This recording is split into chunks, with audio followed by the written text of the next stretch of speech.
Good afternoon, everyone. Thank you very much, first of all, for being invited to this August meeting.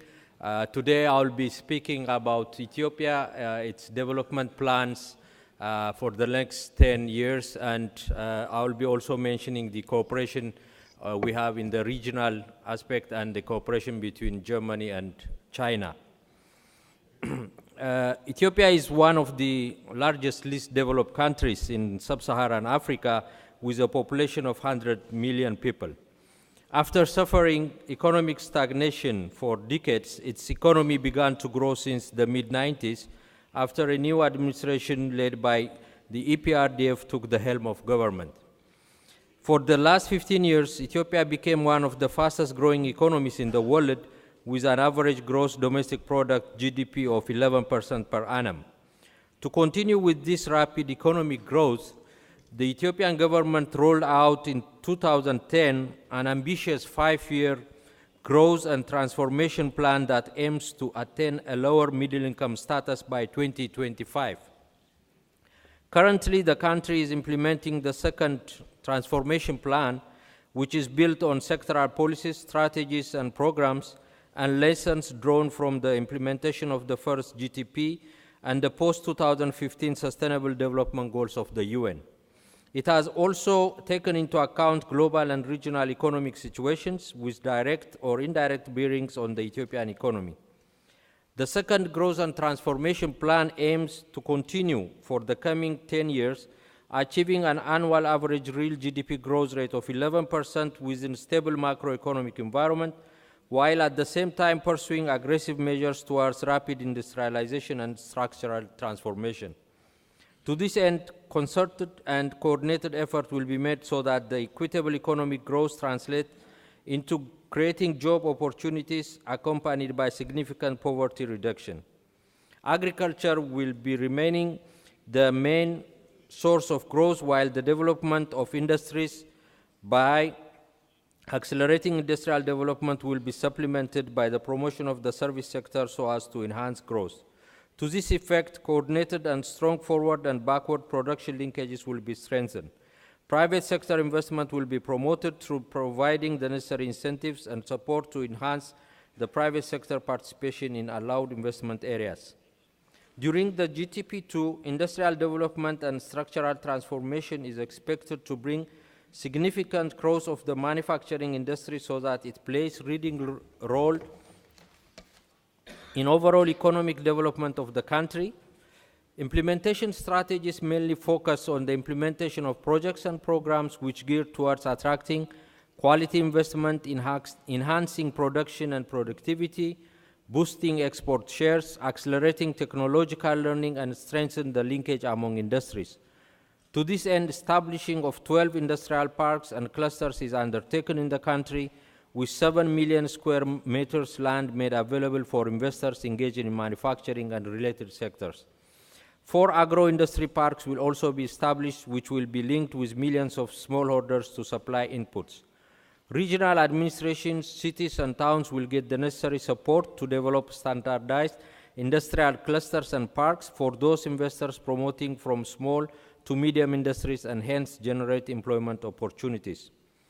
Expanding the manufacturing sector will focus on identifying new investment areas such as biotechnology, petrochemicals, electricity and electronics, information and communication technologies, hardware and software production industries. In the infrastructure sector, the overall strategic directions are to ensure the creation of an infrastructure that supports rapid economic growth and structural transformation, creating mass employment opportunity, creating an institution having strong implementation capacity, ensuring public participation and benefit, construction decentralized infrastructure development system, solving financial constraints, ensuring fairness and profitability, ensure integrated planning and administration of infrastructure development. The other area that has been given major emphasis is the energy sector. The main objective of the sector during the GTP2 is increasing national energy generation, transmission and distribution capacity to fully satisfy domestic energy demand with production surplus ready for export market. Implementation strategies are set to increase the electric power generating capacity through initiatives hydropower, wind power, geothermal power, and solar power. The other major project in the area of infrastructure building is railway development. You have seen the slide earlier, luckily, how we are planning to connect the regional railway connectivity when he presented our host the slide between the Nairobi from Mombasa to Addis Ababa through the Lamu project and the Djibouti-Addis Ababa railway connectivity, which connects with the National Railway Connective Development Program.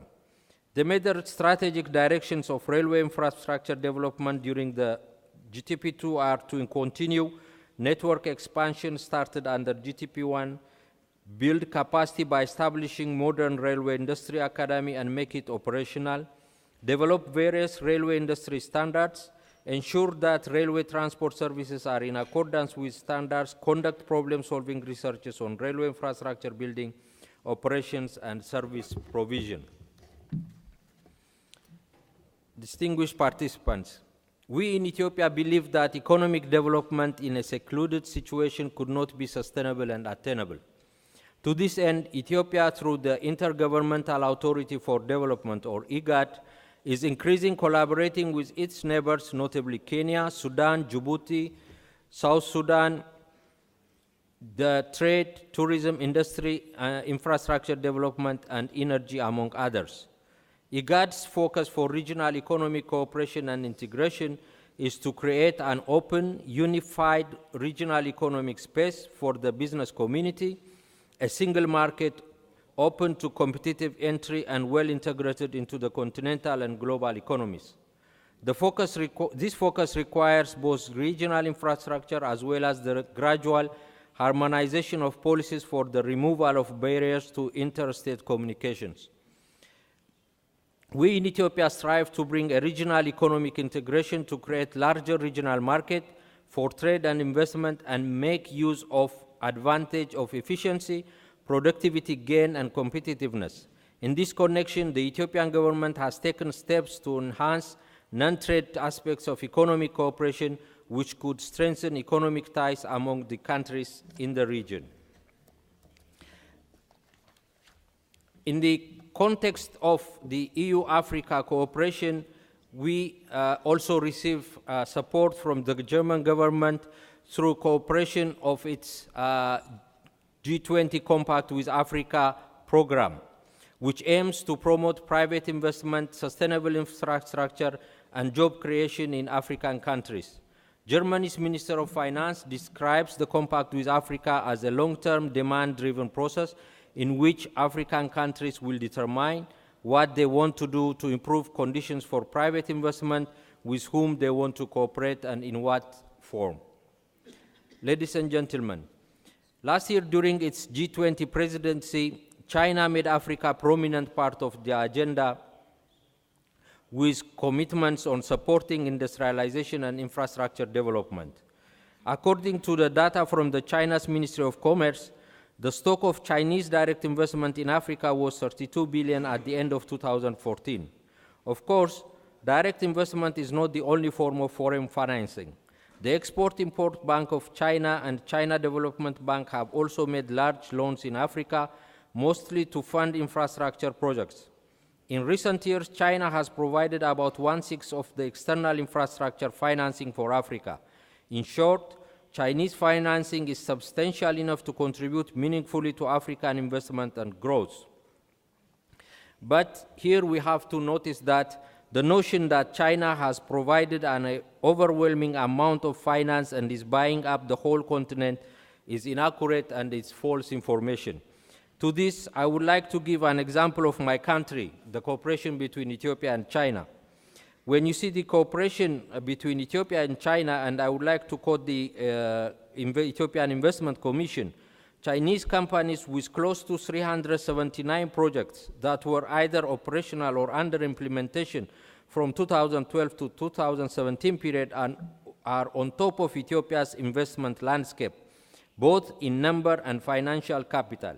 Among these companies, 279 were operational with projects that is worth over 13.16 billion Ethiopian birr, or more than $500 million during the reported period, while the remaining 100 are under implementation.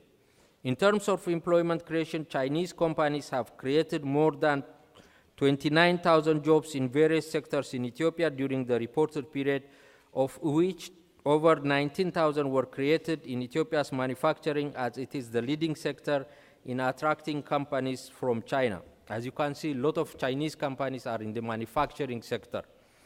China does not only bring investment, but know-how and transfer of technology, but also brings skills and entrepreneurship.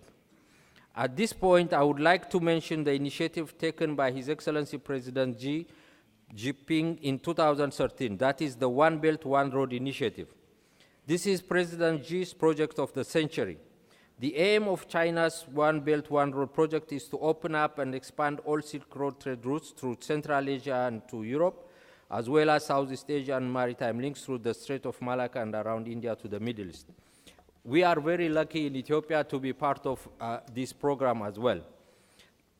The One Belt, One Road project will bring more effect on local and regional integration along the way, especially for Ethiopia and other countries in the region. The initiative will have a significant impact both because of economic integration on a local level and by forging connections between East Africa and neighboring regions. It also connects regional centers to each other. The initiative could partly ease a problem that has bedeviled African development since the end of the colonial era. It also has the potential to facilitate trade and share manufacturing between different East African economies. In this sense, the initiative has the potential to achieve a certain amount of regional integration, a long-held idea of African development. The initiative presents an intriguing perspective on the sometimes highly unequal nature of South-South cooperation and raises questions about the nature of African agents in the 21st century. Ladies and gentlemen, it's estimated that for the next 20 years, Africa needs around to creating of 20 to 30 million jobs. Africa's demographics present both an opportunity and a challenge to the rest of the world. It is unrealistic to expect Europe or China to tackle the problems of African countries alone and bring change overnight. Therefore, it is useful to have a long-term vision of economic relationship that very much centers on the full utilization of the capacity of Africans themselves by giving focus on human resource development and creating jobs. To this end, trilateral cooperation would provide an ideal opportunity for Germany and China as the current and previous G20 presidencies to jointly demonstrate their commitments under the G20 to increase support for African countries. This form of cooperation complements and brings together the traditional North-South and South-South cooperation models. In line with the Compact with Africa, such cooperation needs to be guided by the African Union's Agenda 2063 and African countries' national development plans in order to be successful. I thank you very much.